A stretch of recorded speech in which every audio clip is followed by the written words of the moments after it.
You may have noticed a lack of self-awareness and a lack of self-reflection from your avoidant partner or your avoidant ex. Wonder why that is? Well, first and foremost, understand self-reflection is a core component of growth, especially emotional growth. It's virtually impossible to grow as a person if you don't self-reflect. When you self-reflect, you're processing emotions. You're reflecting on why you feel the way you do. You're actually reflecting on your own behaviors, seeing where you've gone right, seeing where you've gone wrong, taking accountability, reflecting on how your behavior impacts others, and empathizing with others.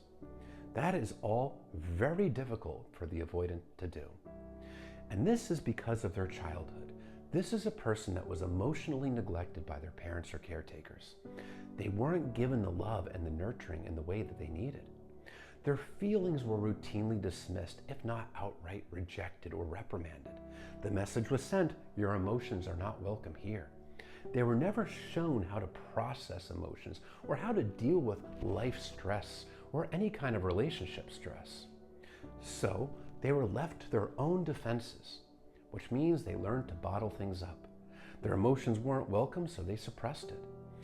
And they learned to avoid dealing with any problems, to stick their head in the sand and just not face it. If they haven't healed these core attachment wounds, this carries through to being an adult. Also, due to the lack of love that they received as a child, they personalized it. They felt like there must be something wrong with them, that they are not lovable, that they are defective. And this core wound of defectiveness also still lingers as an adult if they haven't faced this wound. This is why accountability and self-reflection is so incredibly painful and difficult for an avoidant.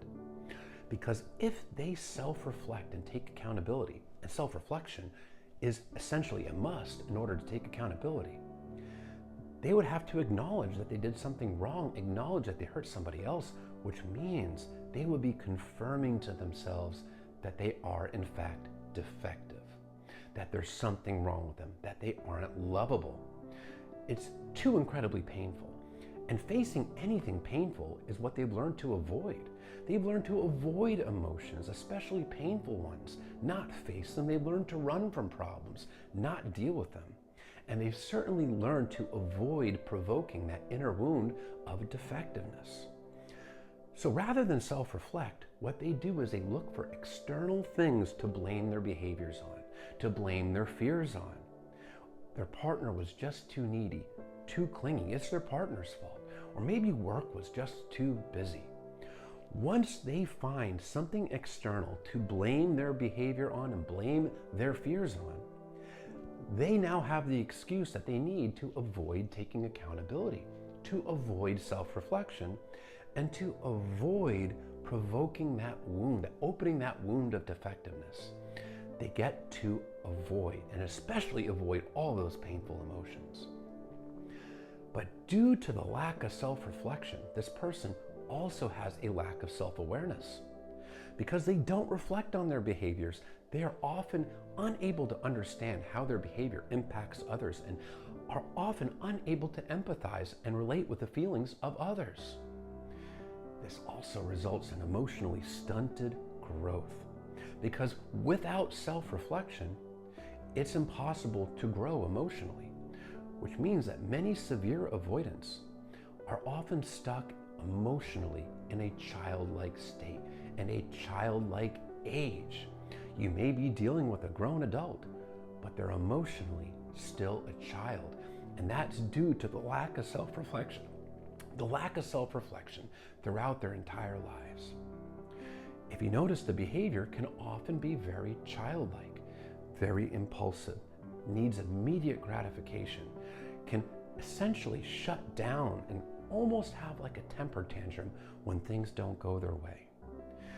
Now, it helps put things in proper context when this person is behaving in such an immature way, doing things like ghosting, stonewalling, gaslighting, cheating, manipulating, and seeking external validation in very unhealthy ways. It's because emotionally, they are essentially still a child. A child with a lack of self-awareness and a lack of emotional growth. This is not a reflection of you or your worth. This is a reflection of this person, their unhealed attachment wounds, as well as their insecurities and their character. It's not a reflection of you. But putting it in a proper context and understanding where these wounds come from and why they behave the way they do and why they avoid accountability and avoid self-reflection, it can help you understand that it's not your fault and understand the behavior of this person so you can see it in a proper context, so you can detach, heal, and move on.